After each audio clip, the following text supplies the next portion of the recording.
All right. Hello. Hello. How's it going? What do I call? Do I call you John Badger? Badger's fine, yeah. Yeah. Cool. How's it going? You right? I'm good, mate. Yeah, good, thank you. You have a good Christmas and New Year? As manic as it probably was. Yeah, it's same old actually for us. We just eat a lot and do jigsaw puzzles. And watch a lot of the In-Betweeners. Fair enough. So there's actually no change for us. How about you? You got kids, haven't you? Yeah, I've got a daughter, yeah. So yeah, just yeah, like I said, just ate too much and drank a bit too much rum. So I'm Ooh, not drinking. is So, rum your but drink of choice? it's cause yeah, I like rum, but it's because like a week before Christmas is my birthday as well. So it's kind of like I always end up getting a couple of bottles of rum over that period. So they end up getting drunk. Nice. Favorite rum? So at the moment, it's like Old J spiced. Oh yeah, that's alright. That. Yeah, it's really nice. Yeah. So in actual fact, I mean, they sponsored Badgerfest a couple of times as well. Ah, So nice. that's one of them. Well, that's handy as well, isn't it? Let's get some free drink. Yeah. Hey. Nice. What did I discover recently? Oh no, I can't remember what it was. I did discover a really nice spiced. No, gone. Oh well. So I can't recommend that. What was But it? if you think of it, let me know. Yeah. Yeah. Although what I have been doing, having actually, well, I've not had it for a while. Oh, was it? Oh, I can't even remember. Appleton. That's it. Special Reserve. Oh, Oh, yeah, that's yeah, nice. Special That, yeah, Reserve is good. yeah.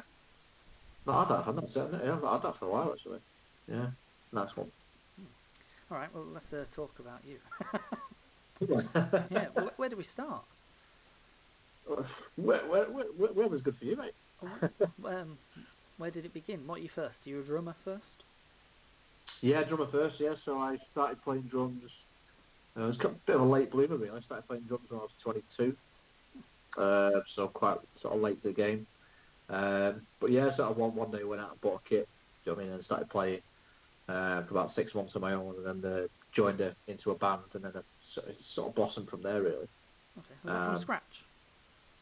yeah, yeah. So I just taught myself. Yeah. Wow. So yeah, just bought a drum kit, put it in the front living room, and just playing it as often as I could. But I felt like once I got in a room with other people, you know, I felt I got a lot better, a lot faster because in the day you're playing with other musicians, so you're kind of forced to do other things rather than just sticking to a standard 4/4 or whatever. So you're kind of forced to try and do other things, and as I suppose from there, yeah, that's how I essentially taught myself to play. So I think I've only had one lesson in my life. Yeah, I'm the same, but it is certainly. I had a drum lesson in high school, and then I got a Yeah, kit when I was about 18, I think, right. maybe 17. But it is playing with people that really kind of pushes you to actually play drums properly, doesn't it? Yeah, definitely. Yeah. 'Cause, well, as I said, you can't keep playing the same beat. I mean, unless you're Phil Rudd from AC/DC, right? When that works for him, like, Yeah. got a career out of it, so it's not too bad. But ultimately, I don't think I could do that every song. You know. No, no, definitely not. Okay, Well, so yeah. bands then. Yeah. So bands wise, I've been in quite a few. So I suppose my first two bands really was sort of a death metal band called Rancor, and a sort of stoner rock sort of a punk band called Whipcord. Did them for a couple of years. Whipcord is probably the one I did the most with. We probably did about best part 150, 160 shows in about 3 years. So worked as hard as Witch Stripper. Yeah, Yeah. that's who came to Uh, mind when you said that. yeah. So yeah, I put doing loads of things with them, and then I joined up with a mate of mine doing some sort of like sort of tech metal. Well, I won't say tech metal, but I don't know, it's like Iron Maiden, but a bit more techy. Sort of Iron Maiden meets Metallica type stuff for quite a few years, and then joined into a hardcore metal band called My Wooden Pillow in Manchester. That led on to my one of my main bands, which is a band called Impavidus. I don't know if you heard of them. Yeah. So I did a couple of EPs of them, and then I got got quite a few calls from bands and asking to sort of dep in for them. So there was 2 occasions where both drummers actually were injured. So there was a band called Forge in the Furnace of the Sun, which was kind of like crust punk grindcore. So Okay. very, very fast, heavy music. Yeah. And then there was a band called Agent 47, which is kind of like new metal, Deftonesy type stuff. So which is quite cool. And then there's a band called Scott Beveridge Project, which is kind of like basically like Metallica. So so I do sort of session work for him as well, for live stuff. Of course, we've not played any live gigs for a long time, but yeah, and I've got some new stuff then. So I'm working with a band called Agira, which is kind of post black metal. Okay. So we're just about to. Well, we were due to go and record very soon with a guy called Joe Clayton. He's in a band called Pine. Okay. And a band called Leached as well. So he's got a place in Manchester with no studio. So, but I just recorded an album with him back in October, November of last year. So it's a debut album with a brand new band. You'd probably like it actually with your Ghost background. So yeah, Okay. because the guitarist of the band, Ricardo, he's a big Ghost fan. Yeah. So yeah, so it might be something you'd probably like.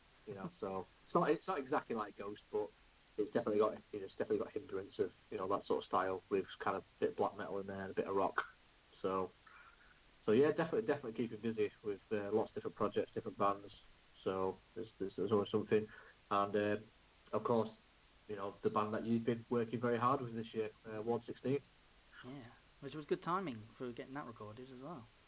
It really was, yeah. It's well, I mean, I feel it was such a shame for them. Got a phone call back end of December of it would have been 2019 now.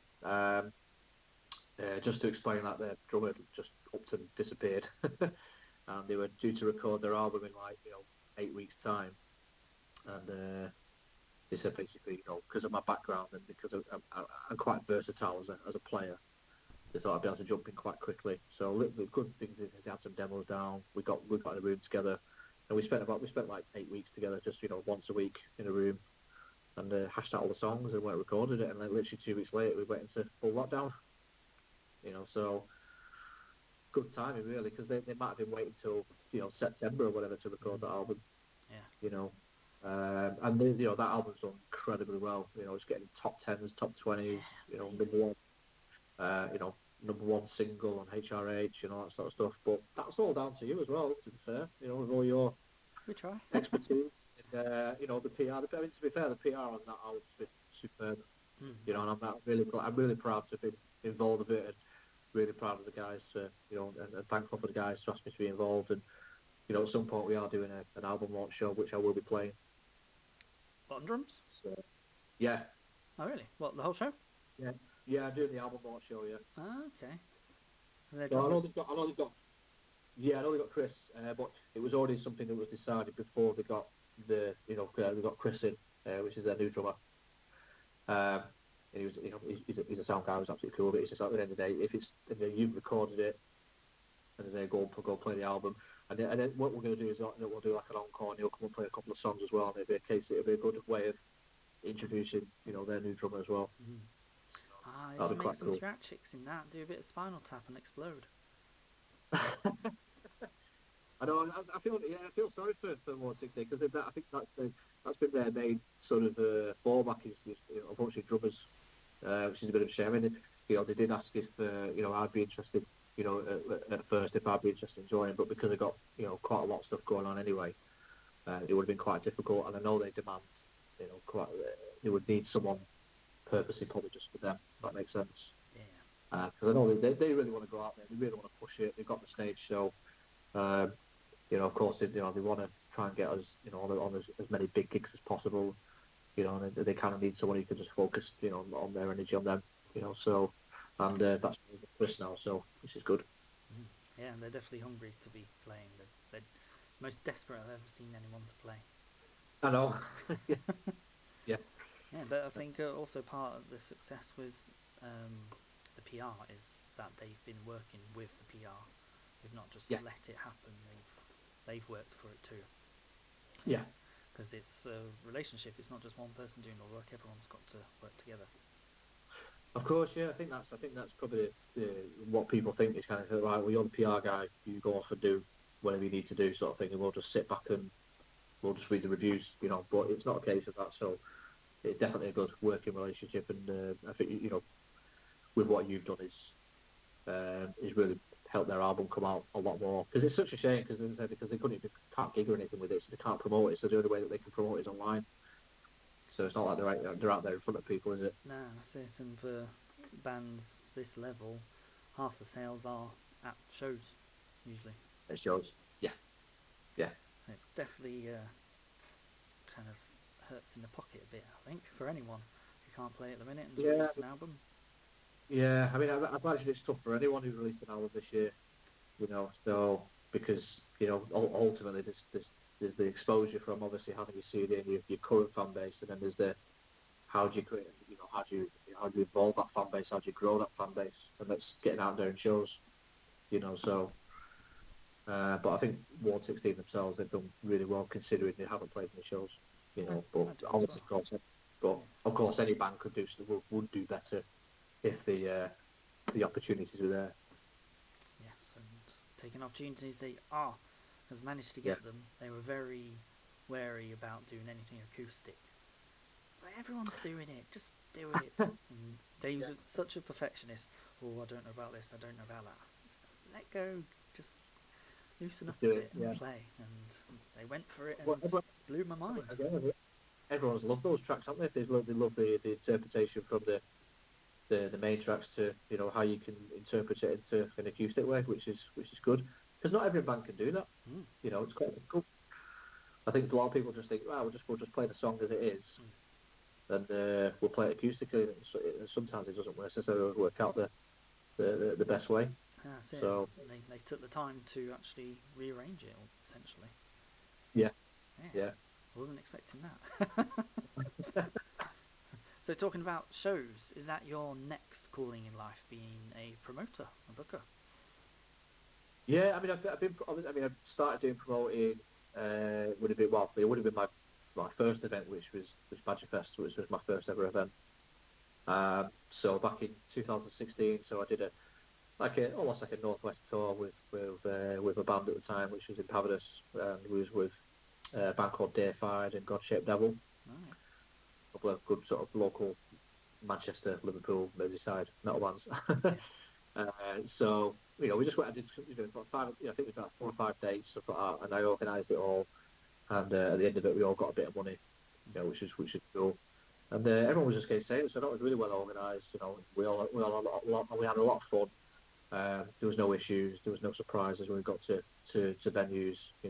Everyone knew exactly what was going on. To a point where a few people just said, have you ever thought about putting on your own shows? And it was like, well, no, not necessarily, but I could consider it. And I suppose then, the more I thought about it, and the more I thought about my own experiences from, working with good promoters and working with not so good promoters, unfortunately. Sort of taking those experiences and thinking, what can I do? What can I sort of throw into the table, and be something different? So I thought, right, well, I'll try a 1-day event sort of thing. And I spoke to a few promoters. I spoke to Steve Dixon, who used to do Mammoth Fest. Oh, yeah. There was I forgot his name now. From Leicester, does the Firebug. I forgot his name now. Simon. Simon, yes. Yes, Simon. Yeah, I spoke to Simon. And Jay Maguire from HRH as well. So I know he's not there now, but at the time he was. And they all sort of give me advice, and I said, I'm not after your secrets. I don't want to find out exactly what you do, because at the end of the day, you've all got your own methods. It's just a case if you were to give some people, some advice, what would you give them? And they all pretty much solid, similar advice. It was kind of like, don't go too big. Also make sure you get a good headliner. If you can, get a good venue, but don't have it too big. As in, don't be hiring out a 500-600 capacity venue. Keep it to like 100-200 max. And just make sure that you're out there telling people about it. You know, so and essentially that's what I did, and the first Badger Fest was a sellout. You know, and so I was really sort of really pleased with it. I remember being stuck at the back of the room while the bands are playing. Bands are playing, everyone's just moshing about, everyone's having a good time, everyone's laughing, and I just thought, I managed to do this, all by myself. So I felt very proud, and even on the day, people were saying, are you doing Badger Fest next year? It's like, well, let's finish this one first, and then, I remember getting into my car on that day because I'd been stood up for like 14 hours, and I just got in the car. And when I got home, I couldn't even get out because I've been stood up for that long. So it definitely took its toll. But yeah, ultimately people wanted it to come back. So we did year 2 at Rebellion. Did 2 stages. Again, massive sellout for that one. And then we got to year 3, which was at the Bread Shed in Manchester as well.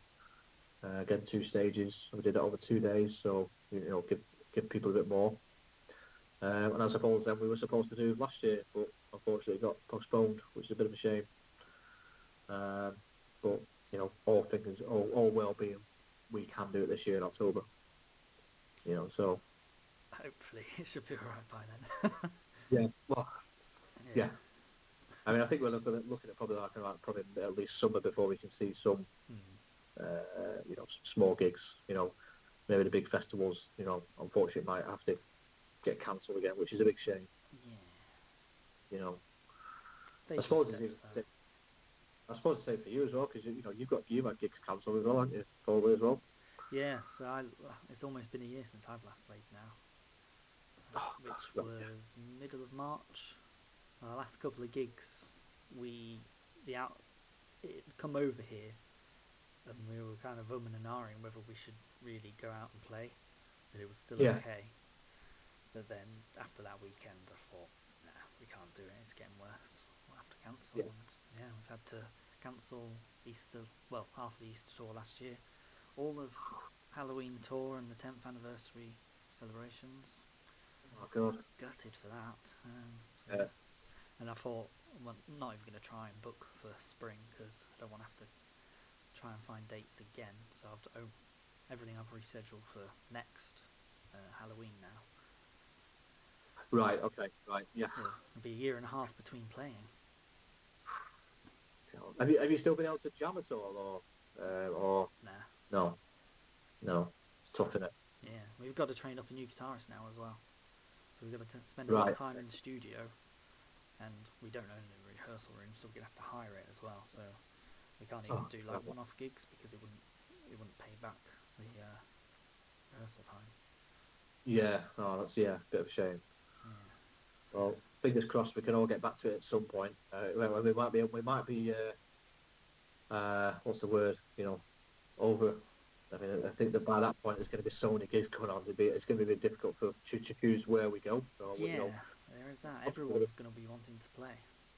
Yeah, I did actually. I remember seeing a post that someone posted and said, "I know everyone's itching to play a gig, but when gigs do finally come back round, don't just be the first ones just to play for free." You know what I mean? Because end of the day, I know bands are prepared to play for free.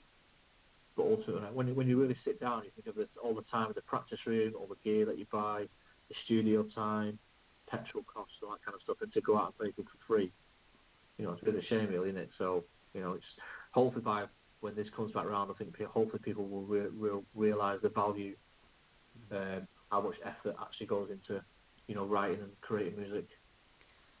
Yeah, it'd be nice if it could kind of go back how it used to be. I mean, fans. There'd be kind of 2 performances as a gig where people would go to a gig regardless of who was on, and they would dance because it was live music, or there'd be entertainment where people go for an entertaining band and it's not a gig, but the venue would pay that band to entertain the crowd. Yeah. So, I put gigs on for 18 months at Grand Central in Manchester. Oh, yeah. Yeah, so I spent a lot of time working with Danny from Prognosis, who was the bar manager there, and we brought as many new bands as we could as possible. There's always a crowd there for people, for bands, I should say, to have people watching. And I think what people liked about it is that there was always fresh new music, so there's always new bands. So and that's what kept people going. So hopefully we can get back to that, because there are so many bands out there now, but we're also seeing bands getting to the point where they're going, do we want to carry on? So we just have to wait and see, don't we? Yeah, I guess it weeds out the weak. Make some space Well, for those who are a bit more committed. yeah, One way yeah, to look it at is. Yeah. So next up for you, I guess, is challenges. Is it what is it like, music wise, or you mean just challenges as a promoter, or? Your challenge of playing an entire Oh, gig for every band. so yeah, I did that. Well, it won't be last year now. It'll be 2019. So just over a year ago. So I mean, the main inspiration for that originally was my brother, who suffered from mental health and suicide. So has suffered for a lot of years, and as a result of it, unfortunately had some big issues because of that.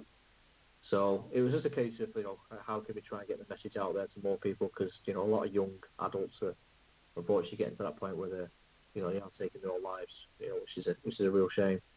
But then also the homeless situation is quite bad as well. Every time I go to work in Manchester, when I work in Manchester, there's a lot of people on the streets now. So it was kind of like, there's two good charities there that we could try and raise some funds for. But I didn't want to just put on a normal all day with 10 bands, and everyone comes down the bucket, we go around with a bucket, and, don't go and get wrong, there will be some awareness raised, and there'll be money raised as well, but ultimately it's not really anything that sticks out from the norm. It's just it's like a box standard charity gig. So it's a case of, how can we make it a little bit more interesting? So I just thought, well, why not just get 10 bands and I'll just ask if I can play for them. 10 bands.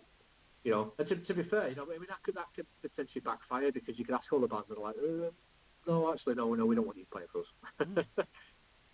But I've got a pretty good rep on the scene. I'm quite versatile as a player, so all the bands were really receptive, and they really wanted to do it for the cause as well. And also, it just gives them a bit of a challenge as well, because with all the bands, they only had 2 or 3 sessions with. So it was a case of me learning the songs and then having 2 or 3 sessions, and then that was it. So you'll probably find when you join a band, you'll probably jam for 2 or 3 months before you even go out and play. So that in itself is a challenge. So I think it's about 70, 80 songs that I ended up playing. Crikey. And then not covers. No, so there well, there was so there were 9 original bands. So 9 original local bands, and then we did what we did then is an all-star covers band at the end. So we did play covers for the last set. And then what I did is I invited a couple of guys that I've never played with before, but I respected as musicians and I'd love to be in the band with. So it was like Danny from Prognosis, who plays bass and sings, Arun from Beyond Salvation, who's a guitarist, and I've known him for quite a long time. And there's a gentleman called Johnny, who plays in 2 bands actually, one called Archetype and one called Zebedee from Wales. So really exceptional musicians. And then we just to make it a little bit more interesting, we thought, right, I'll tell you what, for every single song, we'll get a different vocalist as well. So it's a case of like, we play one song, this vocalist comes off, next one comes on, and we just kind of rolled it like that. Do you know what I mean? So it was really, really fun. Yeah. And it's the one thing that most people remember for that night, because I think obviously it's the last thing that you see, so it's it was what was well remembered. And they kept saying, "Oh, we definitely want to see this again. We definitely want to see it again." And we raised just over £2,000. So which was good. Don't get me wrong, you'd always like to raise more, but I think for what we did was a really good achievement. And I'm doing it again now, December of this year. Upping the challenge a bit more, so I'm not repeating the same thing. So I'm playing with 13 bands. Okay. And different bands? So all different bands again. Okay. So I've announced 3 bands so far. So there's a band called Steel Mage, which are an up-and-coming young band, thrash band from Oldham. There's a band called Clash Mute. Oh, yeah. Clash Mute are really good. I don't know if you spoke to Clash Mute. Oh yes. It's not perfect. Yeah, you introduced Yeah. me to them. Yeah, they sounded pretty Yeah. interesting. Interesting Yeah. stuff. I mean, they're very good. Yeah, very good band. Very, very. They're young lads. Apart from the singer, not. So yeah, they're working on new stuff, and they've just recorded a new EP, which is going to be out, probably some point later this year.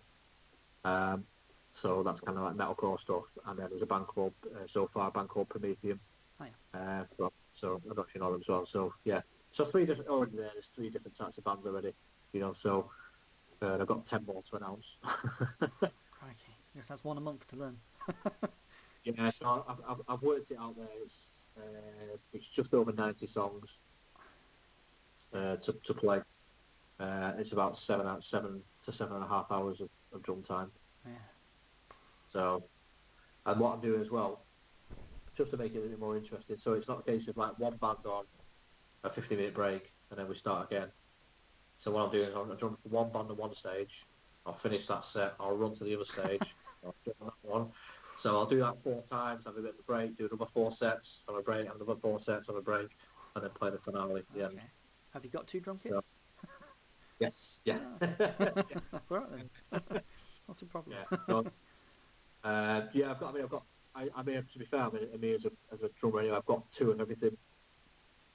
So it just means that I can have a setup in the room where I practice, and then I've got a live setup as well. So, rather than keep tearing the same gear down, and so don't get me wrong, I know it's hard for drummers to have 2 bits of everything. Do you know what I mean? But I think over a period of time, when the more you play, the more years you're playing, you just end up acquiring more stuff anyway. So yeah, I think at one point I had 4 drum kits. I don't even have a practice room. So that'll be good. So that's December of next year. That's going to be at Rebellion next year. So I'm really looking forward to that. Sorry. Yeah. Oh yeah. It's this year. Yeah, we're in 21. 21. Yeah. And I'm also doing something else as well. I don't know if you've seen on social media as well. So I'm doing it's called Badger and the Metallics. Oh yeah, that was it. Yeah. So that's just celebrating 40 years of Metallica. So we're going to do basically 2 sets. So we're doing the first set, which is purely load and reload stuff.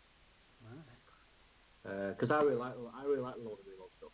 I know it's often overlooked by a lot of fans and a lot of people, but I think there's some really, really cracking songs, and the guys I'm doing the band with, they're all fans of that era as well. So they thought, well, instead of playing all your bog standard Metallica covers that everyone else plays, just make it a little bit different. So we'll do a set of that for about an hour, come off stage for 5-10 minutes, and then we'll come on. And then what the idea then is to play a song off every album from the newest one to the first one. Okay, interesting. So I think we're doing like 23 songs. So it's like going to see Metallica, only different. Yeah. No, it's fun to do that, isn't it? So yeah, it'd be fun. I mean, I'm a big Metallica fan, and all the guys I'm doing it with. So again, it's something different, and just be a laugh. So yeah. Yeah. Okay. Anything else? This is all around a job as well, I'm assuming. Yeah. So I've got a full-time job as well. So what boy will what I actually do? I work for NatWest. Okay. So do a bit of a banking job on the side. You're a banker. No. But yeah, I've got a good steady job, so that sort of helps me fund what I need to do. And it's 9 to 5, Monday to Friday. Yeah, well, in actual fact, I mean, I actually work. I do what's called compressed hours, so I do like 10 hours, 4 days a week. Oh, okay, nice. So it means that I can have 1 day off in a week, like today, for example.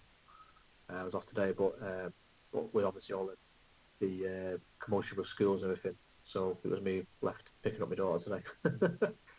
Yeah. So, but yeah. For anyone who thinks I'll never do a 9 to 5, well, if you want to be a musician, you need to. Yeah, 9 to 5. Yeah, I mean, I've had guys in bands who work shifts, and it sometimes can be a nightmare when you're trying to organise gigs, because they're like, well, I don't even know if I'm going to be off in 2 weeks, or if I'm going to be off in a month for that date. They've got to use their holidays all the time to make sure they can have it off. That's right. You know? It is. So where at least if it's 9 to 5, you've got at least Friday and Saturday every week. That's it. Party weekend. A natural Yeah. weekend. Yeah. Yeah. It is good. All right. I think that covers everything. Is that everything? Yeah, We covered perfect. it Yeah, all?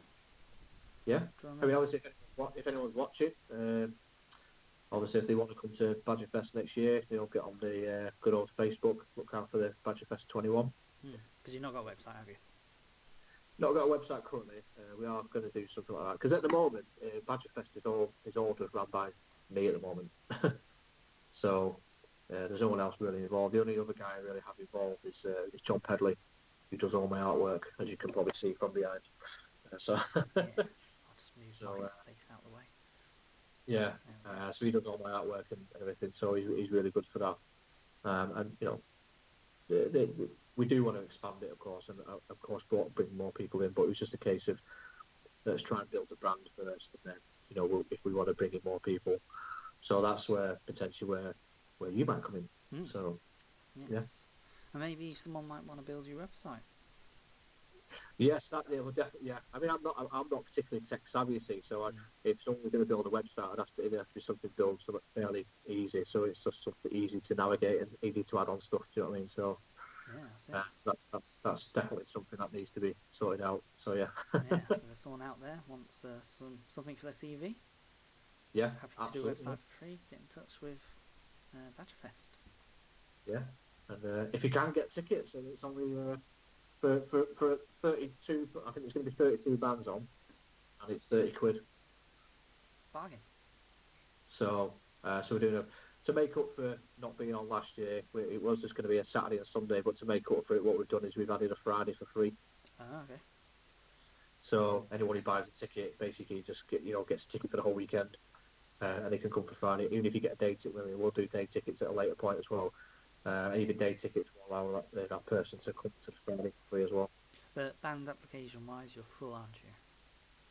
For this one, yeah, yeah. So we will be doing open applications probably later this year, and then we'll take it from there. 'Cause it's just a case of whether, of course, we can go ahead again this year, which I'm really hoping we can.